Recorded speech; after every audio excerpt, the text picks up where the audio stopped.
defense. So, I mean, basketball immersion is also, I should probably mention that basketball immersion is also a very good tool for those coaches who are looking to find video. Here you can see that the shot clock is under 16 seconds, and Butler is doing a tremendous job of containing the basketball. They've already guarded 2 concepts. They're just carrying hands. They're staying between ball and basket, cause the travel. Here again, it's Butler again. As you can see, if I can go back slowly.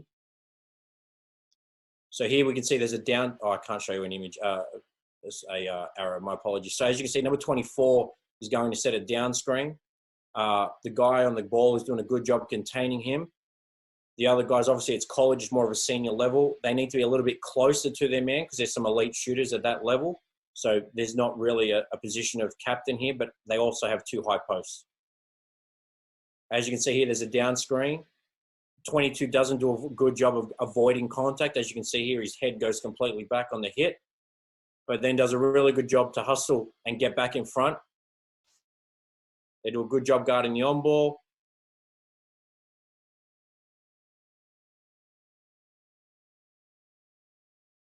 Just good job containing. They're all allowing one-on-one play. I think that's another really big point too, especially in juniors. As soon as the ball gets thrown in the post, people freak out and think they need to double the basketball. And it's not just coaches necessarily, it's athletes. Athletes think, oh, the ball's in the post, I've got to go double it. If your post player has been taught how to guard the ball, then allow them to go one-on-one. Like, we need to instill the trust from the other guards. Like, don't come and overhelp. We don't like helping out of the corner. We don't like overhelping on the wing. So don't overhelp in the post, especially if it's not a mismatch and your defender in the post does a really good job. Allow them to go one-on-one and make it a contested shot. We won't watch all of these. I'll just show a couple. Again, doing a really good job pressuring on the inbound. Not so much on the ball right now. Probably an example of why he got hit in the pick. 2-hand closeout, hand pressure on the ball. Another 2-hand closeout. Again, all of these are 2-hand closeouts, doing a really good job showing hands. Post player staying in between ball and basket. Guarding some concepts. So some down screens.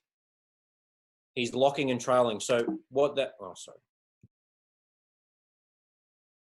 For those that don't know, locking and trailing is when, all right, so number 3 is coming off this pick.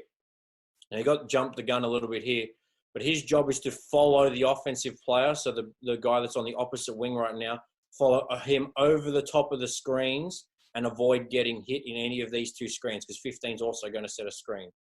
At the same time, the 2 screeners defenders need to be in open stance, which they are, and taking away all of this space in the middle to avoid the guy coming off the second pick and curling. We want to take him away from the basket as best we can. So here, number 10 hedges and will recover to his player, and that allows number 3 to get back in front of the ball. So they've done a decent job guarding the concept because the end goal was to get an uncontested shot, which they didn't get. And now they're back to moving the ball around, trying to get a touch. The shot clock's going down. I mean, college basketball, they have a lot more seconds than we do, but pressure is starting to build. These guys are still young adults. They are not, 30-year-old veterans. They are still between 18 and 24. So the pressure of the game is still gets to them, especially at that level with 30, 40,000 fans. So here, Butler decided to switch picks. So this could have been a scout. They felt like, I was only one position, sorry.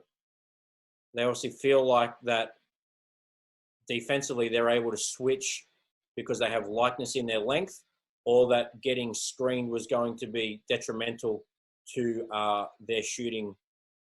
their opposition shooting. So they decided to hard switch this, which now takes away their shot, and they are fined for a contested shot, which is at the end goal.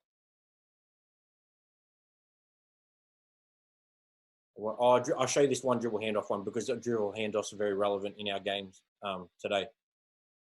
So here again, doing a good job sagging off on the ball. And then on the dribble handoff, obviously their rule there was to gap and get under. So we use that terminology in on-ball screens as well. So number 12 here is dribbling at the elbow. Number 33 then gives a gap, and the guy coming, guarding the person coming off this screen is going to go in between his player and the guy with the ball and get through to the other side. So now everything is contested and he's still in front. And obviously number 20 loses the ball there. That.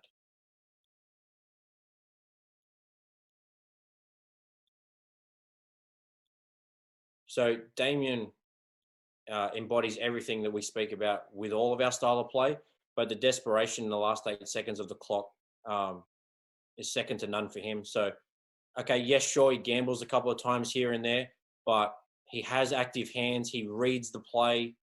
Again, here in the full court, he's just desperate to win. You know, Perth are down in this instance. They're down 8. He's applying a little bit more pressure up the floor. Smallest guy on the floor, probably arguably one of the best guard rebounders in the NBL.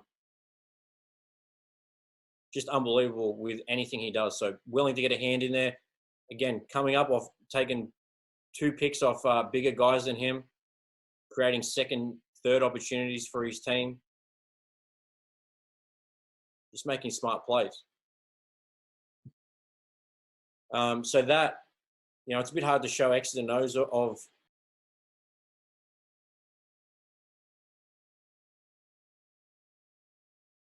you know, Spurs and the Warriors back in 2016 were 2 of the best teams in the NBA, not just for their offensive ability, but for their defensive ability. And as you can see here, you know, Klay Thompson, he didn't have to go and chase that ball out of bounds, but keeps it alive. Kawhi obviously gets it back. Steph just desperate to get the ball. Good wall up and rotation there by Kawhi. Sean doubling down in the post. Just using their length and athleticism to be disruptive. Desperate to contest all these shots. Desperate to come up with the ball and the rebound. I probably wouldn't encourage my athlete to continue to reach like that in junior basketball, but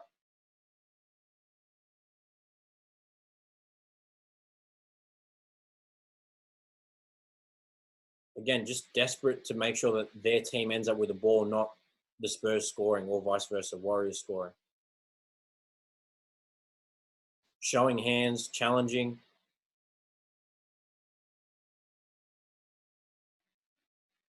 You know, and as Sam said, all 5 players need to play defense for this to work. So you can see the rotations, you can see the extra help getting in the passing lanes. It's not just one person who's contributing.